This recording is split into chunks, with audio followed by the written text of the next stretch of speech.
با مقصد پاس داشتن جانسوری و ارجگذاری به شخصیت شهیدان راه وطن سنه 26 دکبر سال 2025 نعمتزاده فرزانه رئیس کمیته اجرایی حزب خلقی دموکراتیک تاجیکستان در ناحیه واسه و وکیل مجلس نمایندگان مجلس عالی جمهوری تاجیکستان شمشیرزاده کاملجان چیله با عیادت مادر روزگار دیده شهید راه وطن گنرال مایور رستم خاللی رفتند.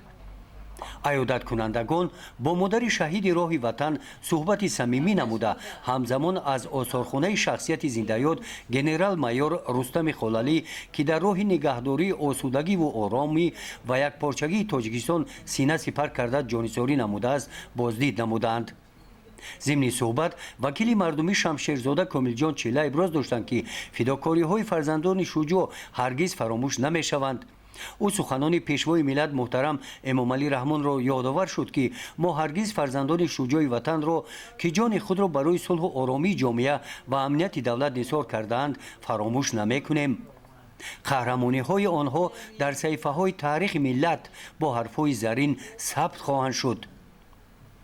همزمان به مادر عزیز برای صبر و متانت و تربیت فرزندان وطن دوست اظهار سپاس کرده شد.